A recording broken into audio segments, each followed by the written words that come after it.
While I'm honored to be speaking today about Mr. Nathan, I'm also somewhat troubled. What can I say that would do justice to a friend and mentor of almost 4 decades? How can I adequately put into words the loss I feel without my emotions getting the better of me? I first heard of Mr. Nathan in the late 1950s when I was an undergraduate. But I got to know him well only in the 1980s when he was appointed chairman of the Hindu Endowment Board.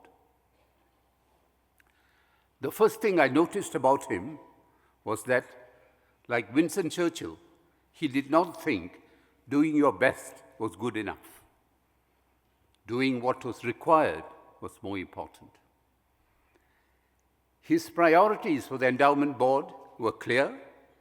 He wanted to get the accounts up to date because we were handling money from a large number of devotees. He brought in an excellent finance member who not only cleaned up the accounts, but also instituted strict measures to ensure there were no leakages. Mr. Nathan was also mindful of religious sensitivities. Once every 12 years, large amounts are spent to refresh Hindu temples.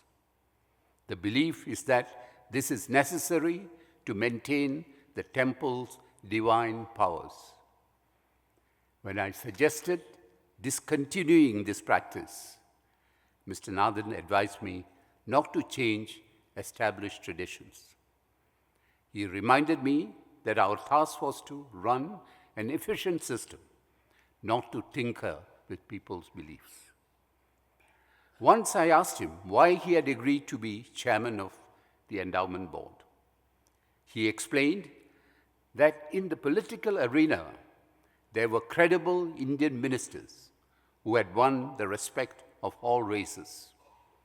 He thought the various Indian institutions should also be credible. It was incumbent on those who have succeeded to be involved in the running of community organizations.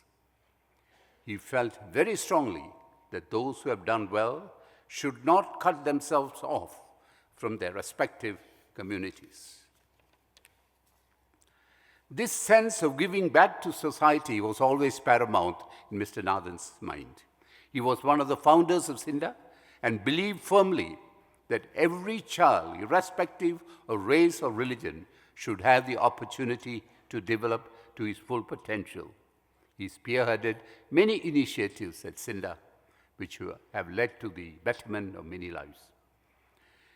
Mr. Nathan looked at everything from a national perspective.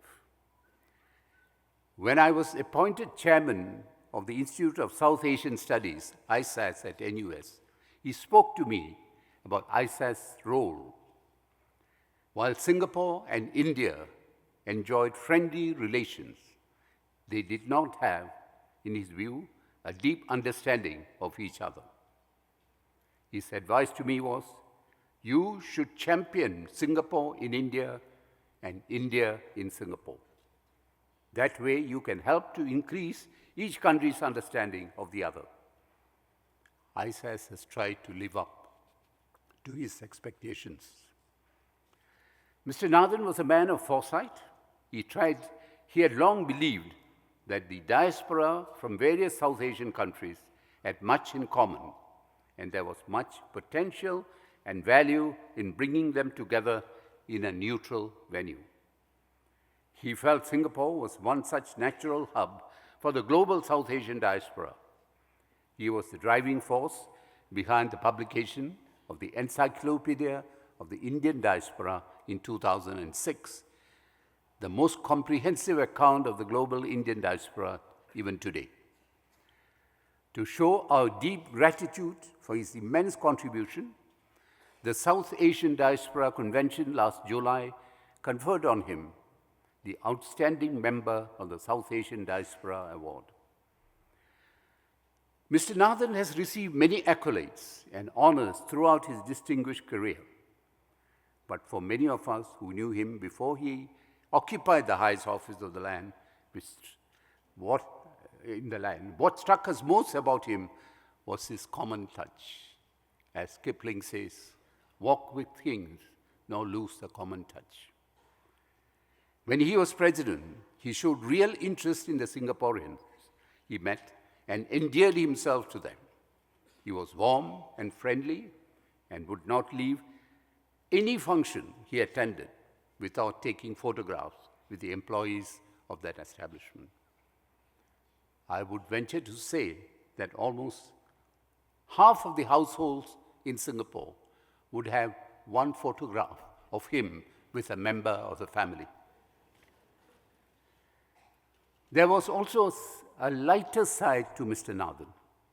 He loved to watch Tamil and Malayalam movies. He appreciated both classical Carnatic music and light film songs. The song that we heard at the beginning of this proceedings, Tanjavur Manneduthu, was a particular favorite of his. It speaks volume of the man that this Tamil song resonated with him precisely because he heard it in a tale of Singapore. How from many we became one. How despite our different traditions, cultures, religions, we could be one people. When news broke that he was critically ill in hospital and the newspapers published it, a lady who had once worked for us as a domestic helper called my wife from Kumbakonam, a remote town in Tamil Nadu, to inquire about Mr. Nathan's condition and to say she was praying for him. He made a deep and lasting impression on her, as he had on all those who came in contact with him. Another person who contacted me was Mr. Tan Guan Heng, a visually handicapped writer, one whose books Mr. Nathan launched in 2001. Mr. Nathan had also written a foreword to Guan Heng's latest book, Pioneering Disabled and the Able. Guan Heng accompanied me and my wife to pay the last respects at the family's residence.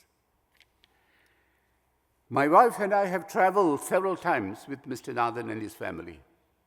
On those trips, we saw a side of Mr. Nathan that few outside would have seen. He was above all a family man. The childhood love between him and Mrs. Nathan seemed to have grown with the passage of time.